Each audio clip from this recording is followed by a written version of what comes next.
On this week's 51%, we hear from NPR's Emily Feng about her experience reporting in China and her new book, Let Only Red Flowers Bloom. People in China have opinions about their own government sometimes that might not accord with our stereotypes about China. And we might find parallels, actually, with our ongoing conversations about what it means to be American, what are American values. We also learn about one of the first witch trials in Massachusetts. And no, it's not in Salem. I'm Jessie King. It's all up next on 51%. I was standing around like one of those girls I had seen in a movie. The whole world was a movie back then. I had my sunglasses on, I wanted to be seen without seeing. Shallow leader, I wasn't really in it. I didn't really get it. You're listening to 51%, a WAMC production dedicated to women's issues and experiences. Thanks for joining us. I'm Jessie King. Our main guest today is NPR international correspondent Emily Feng. Today, Feng covers China, Taiwan, and more from her base in Washington, D.C. But she has done extensive reporting in Asia, first for the Financial Times in Beijing, and then for NPR. Each of these three academies specializes in using the surrounding region's history to create crash courses in communist management theory, teaching a curriculum akin to the 7 habits of successful cadres, if you will. One of these habits, work harder. Here's Zhou Shanshan, a cadre who's done 2 stints at the academy. The Communist Party grew strong while headquartered in Yan'an, despite the horrible and arduous living conditions here. China has risen to become a main competitor of the U.S. And indeed, when you hear American lawmakers talk about China, it's often in a way that describes China as a threat. At the same time, in the months since President Trump began his second term, there's been a lot of debate and concern over his administration's more authoritarian ideas and desires. Feng says in order to understand modern China, it's important to understand its people and what it's like to live in a country where the government restricts free expression. Feng tells the story of nearly 24 people she met in China in her new book, Let Only Red Flowers Bloom, Identity and Belonging in Xi Jinping's China. They include a Uyghur family separated by the Chinese government as it detains hundreds of thousands of Uyghurs in camps, a scooter thief, a Muslim convert, a teacher from Inner Mongolia, human rights lawyers, and more than a few people taking risks by posting online. Feng set out to depict both the Chinese state's preoccupation with controlling identity and how ordinary people continue to go against the grain and redefine it. Feng eventually ran afoul of the Chinese government herself, which is why she is back in the U.S. She spoke with WAMC News Director Ian Pickus about her book and what Americans can learn from it. Thank you for being here. Thanks for having me, Ian. It's lovely to be here. I was wondering, and I do have a lot of questions about your experience, but have you been tracking the reaction to your book back in China? Has there been any? Well, the book is not published in China. I guess that makes sense. And it's in English, right, which most people don't read in China. It will be translated into traditional Chinese, so that's the script that's used in Hong Kong and Taiwan in about a year or so, but it's not distributed in China. So let's go back to the start of your time reporting there. You were so young when you started reporting in China. How did you figure out how to do that work and how to chase down stories, in such a challenging place? I really felt like it was my calling. So maybe I partially just got super lucky, and it was one of those sink or swim situations where it was complete trial by fire. I mean, you just kind of jump in and figure out how to do things. When I first started reporting in China, I had the luck of working in a slightly bigger bureau. So I didn't start out in radio, apologies.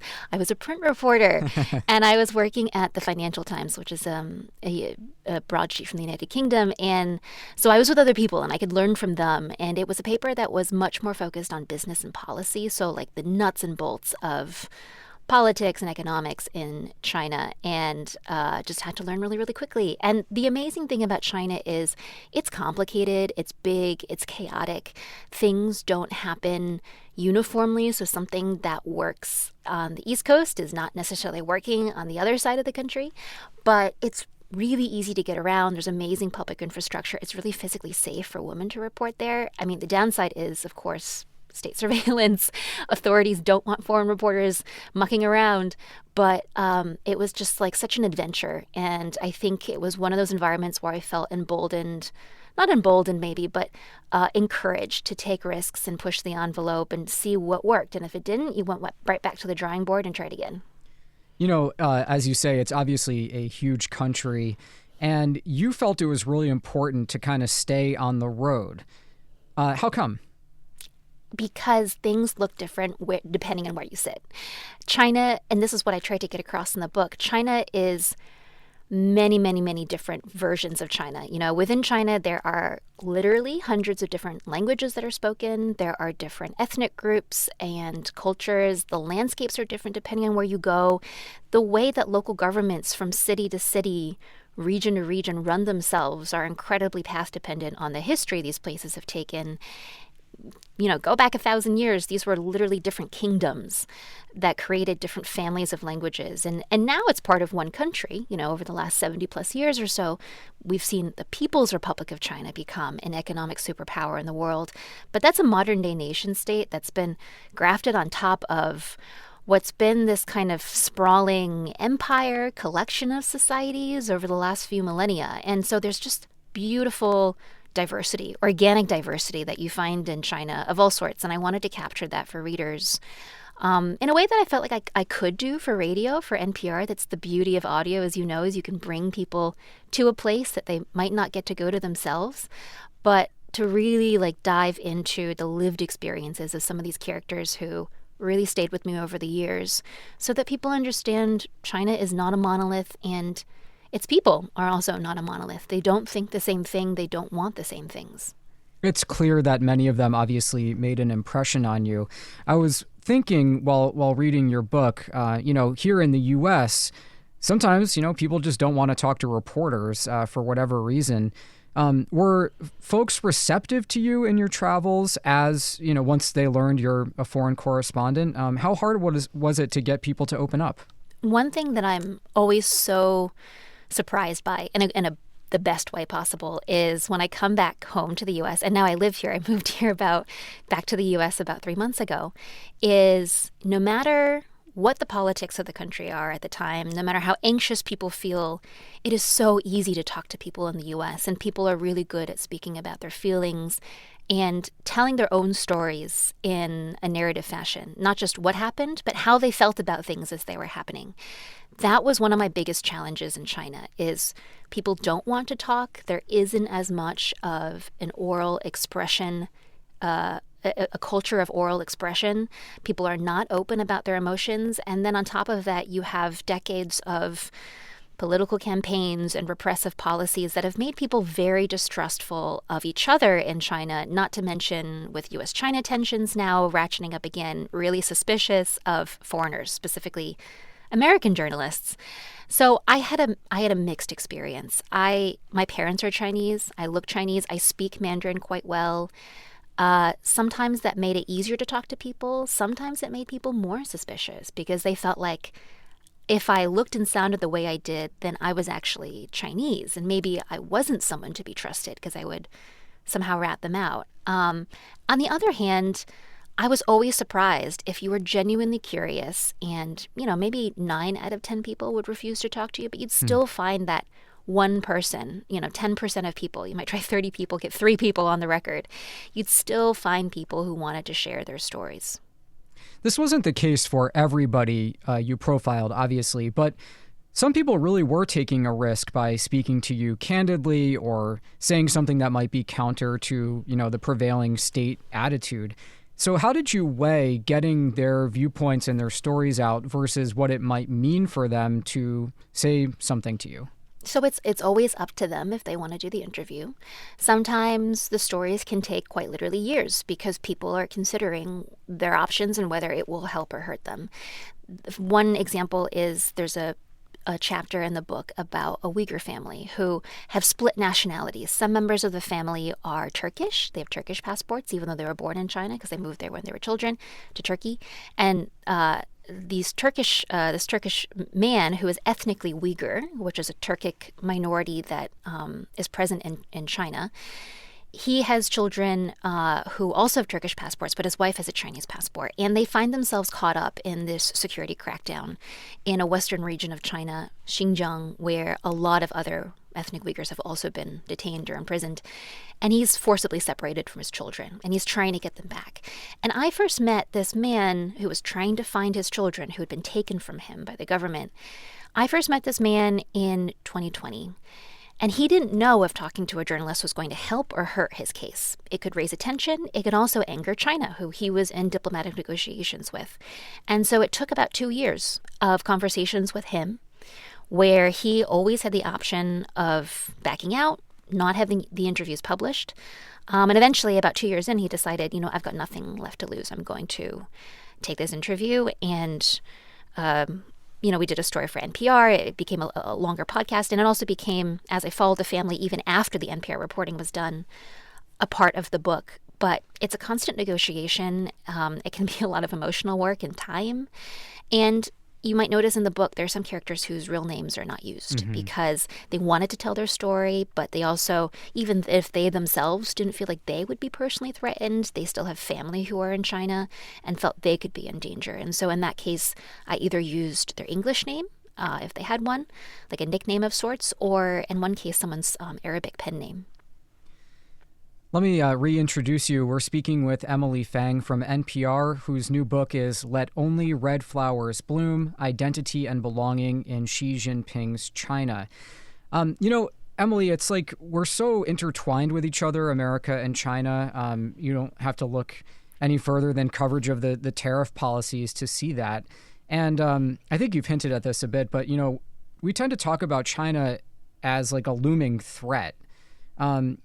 And it's obviously more nuanced than that. So what do you wish that Western listeners knew about everyday life in China that doesn't always get equal coverage to, Xi and his speeches and that kind of thing? In some ways, China is a threat. In some ways, as you mentioned, China and the U.S. are intertwined, and they depend and help each other in certain aspects. And it's important for us to be able to disentangle what's beneficial and what's harmful. But the point of the book was to kind of separate the whole story from geopolitics and talk about the people in China and show that there is a huge range of opinion among people who consider themselves Chinese. And actually, the whole concept of what is Chinese? Why is the ruling Communist Party there so obsessed with issues of identity and defining what it means to be Chinese? How does that interplay with their more aggressive foreign policy and their growing obsession, to be honest, with national security? It really comes down to, I felt, issues of identity. But then I wanted to not talk about it from a policy perspective that's kind of dry. And I think that's done better through news, but through people's lived experiences and through their stories, which are in this book, bring readers in who might not ever go to China, who don't follow news about China specifically, and help them realize people in China have opinions about their own government sometimes that might not accord with our stereotypes about China. And they are all sorts of different people. They have different political values. They might not even speak Mandarin Chinese, the standardized language that they teach in schools, but many other different languages. There are so many different ethnicities in China. The whole project of creating China as like a modern nation state is one that is still ongoing. And we might find parallels actually with our ongoing conversations about what it means to be American. What are American values? What do Americans have in common when, by definition, we're a melting pot of so many different types of people and children, communities of previous immigrants who have moved here to this land. And to kind of show, there are differences, but there's also similarities between the people of China and people around the world. People are people. So how did it come to pass that you were ultimately more or less banned from reporting there? So the facts of the case are it was just getting really difficult as an American reporter to continue reporting in China. China gives out journalist visas so that foreign reporters like myself can live and work there as journalists. Normally, these permits are 12 to 18 months. Mine kept getting shortened, and it eventually was 3 months long. And when COVID hit, China closed down its borders. So I could not leave the country and come back. And I knew that if I couldn't go back to China, NPR would also lose its bureau in China. I was the only reporter for them at the time in the country, and therefore also their legal representative. So I just stayed. And then finally, there was a bit of a diplomatic détente after the two leaders of the US and China had a video chat in 2021. And finally, I was told, okay, if you leave China for a vacation and come back, we'll give you a special entry document. And you just present that. And despite, the fact that you only have a 3-month residence permit and there are all these restrictions on it's fine, you'll be able to come back. So a couple of American reporters and I left in 2022 after a long while stuck in China.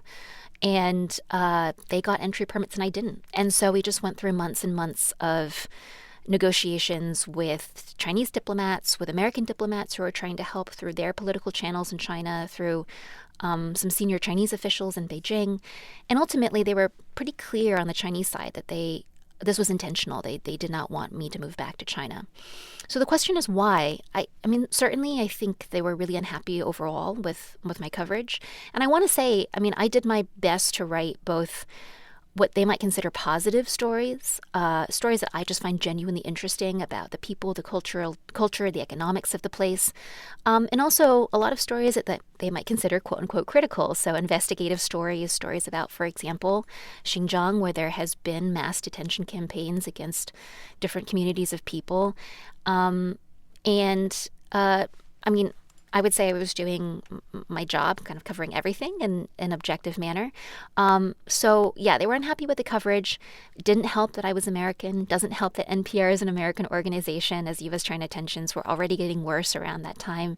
And then add to that, this is something I didn't think about until I couldn't go back to China, is I am Chinese American. And there are still a lot of foreign reporters in China who do excellent, hard-hitting work. They do great coverage, but a lot of it is disliked by China. Why didn't they get the same treatment that I did? And I think it comes down to, a lot of the attacks that I got from Chinese state press when I was there in Beijing, from online trolls, to be honest, were about the fact that in their eyes, I was a race traitor.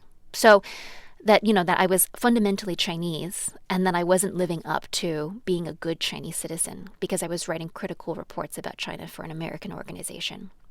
And to be clear, I've never been a Chinese citizen. I was born and raised in the U.S. My parents are U.S. citizens. But the issues of identity, which I had tried so long to separate from my coverage, I had my work and then my personal life, became completely merged. And as I was writing this book, I realized the reason why I was so interested and drawn to people's stories about how they saw their identity and how politics and identity were so intertwined in China was, of course, because my identity is complicated and was, whether I liked it or not, part of how people saw my coverage in China. Do you have any desire to go back as a reporter? Definitely.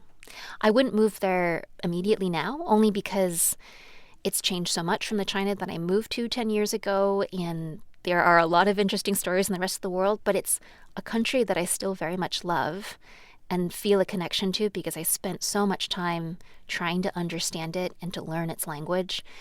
And I would love to go back in 10, 20 years, 30, whenever, as a journalist, and live there again, report there again, and see what has changed. This is an obvious question, but you're back reporting in the U.S. now, and obviously we're in a time where there are growing warnings about the erosion of civil liberties and the Trump administration's authoritarian desires, I guess. So do you see a lot of connections from your time reporting on China with what's happening in the U.S. right now? I'll answer it this way. I actually went and interviewed other China watchers who have decades more experience studying Chinese politics than I do. They do this for a living. They're political scientists and history professors at American universities, and they have told me that they are increasingly looking at American politics through the lens of how they study China, in that they see a lot of similarities in for example, how Chinese leader Xi Jinping has concentrated power under himself over the last 12 years and events that are happening in the U.S. And what's interesting is if you look at how Chinese citizens talk about American politics, they explicitly draw connections between their own history and their politics and American politics.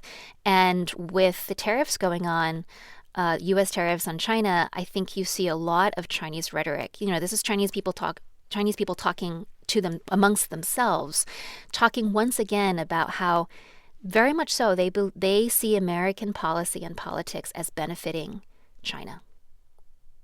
I have to end on an up note. Is there a favorite meal or a meal you think about that you had while living there that you can't get in the U.S.? I love this question. One of my favorite lunch places to go was a restaurant that served food from the province of Hunan. So Hunan food, you can't really find it in the U.S. We can find Sichuan food here now and Cantonese food, but I haven't found Hunan food. It's known for having a lot of smoked ingredients like smoked ham and cured fish and preserved egg and pickles, and also a love of frying and stir-frying things in hot oil and red hot chili peppers. And it's delicious. That was NPR correspondent Emily Feng speaking with WAMC News Director Ian Pickus about her book, Let Only Red Flowers Bloom, Identity and Belonging in Xi Jinping's China. It's out now through Crown Publishing. You can find more of Emily's work at npr.org.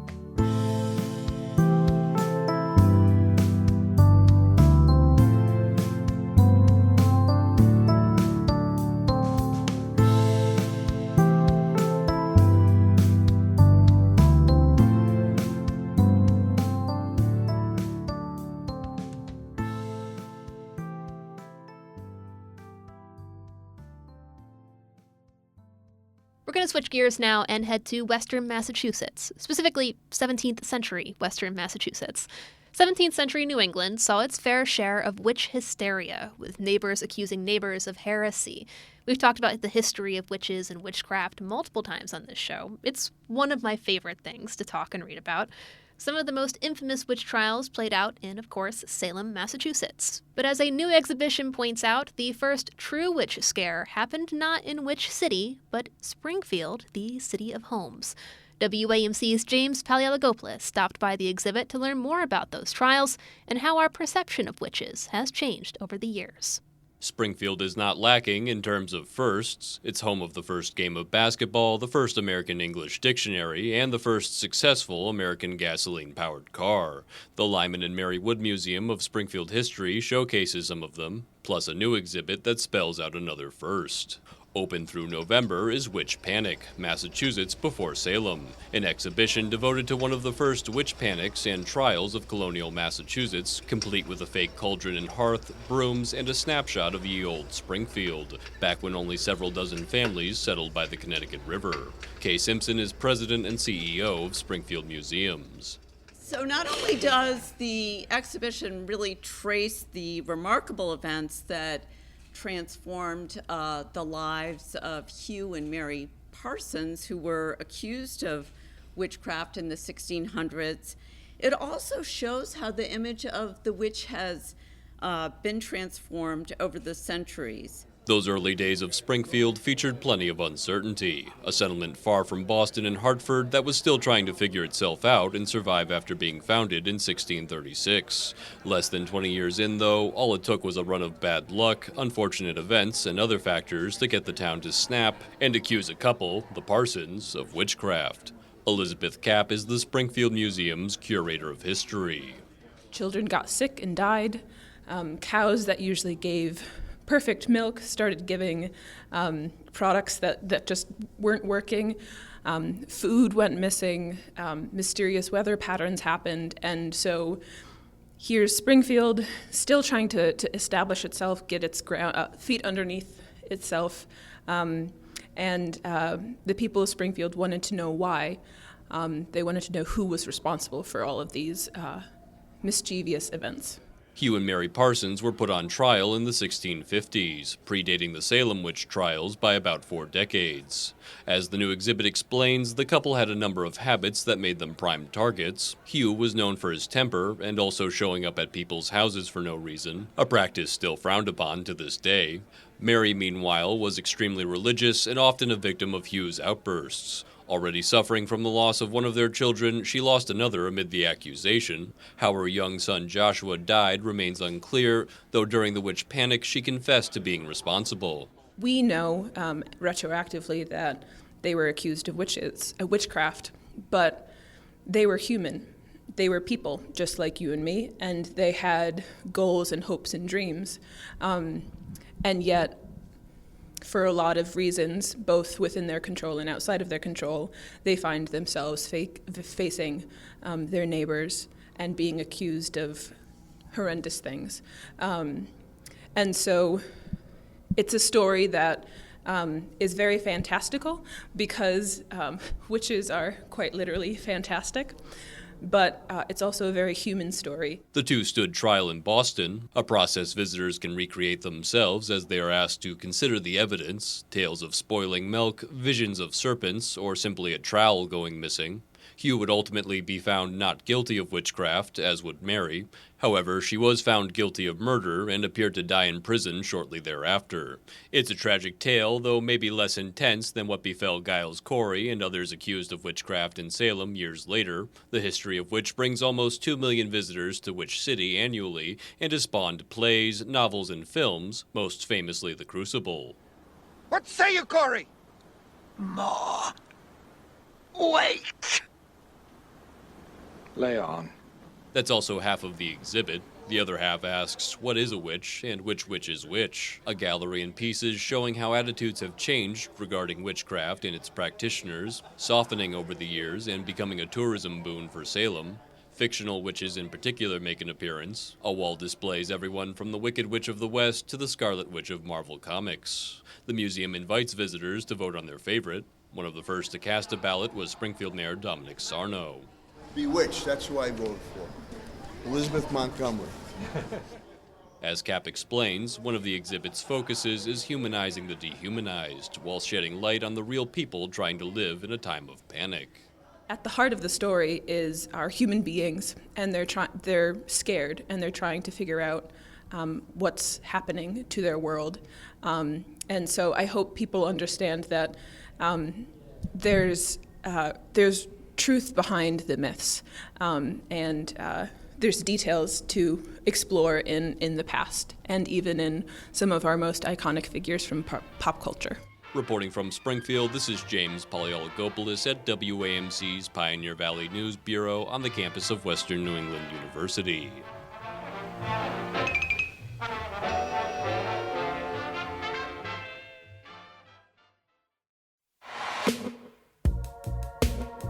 Thanks for listening to this week's 51%. 51% is a national production of WAMC Northeast Public Radio based in Albany, New York. It's produced and hosted by me, Jesse King. Our associate producer is Madeline Reynolds, and our theme is Lolita by the Albany-based artist Girl Blue. Just a reminder that you can listen to 51% anytime at WAMCpodcast.org or wherever you get your podcasts, and you can stay in the loop on all of WAMC shows by signing up for our weekly newsletter Airwaves at WAMC.org. We hope you'll join us next week. Until then, I'm Jesse King for 51%. I was every single girl, I was nobody else, I was so sure of myself. I was 15 and a half, he was a hollow laugh. And I lost my cool somewhere along the way. At night and down the hallway, I had to learn how to look away. I lost my cool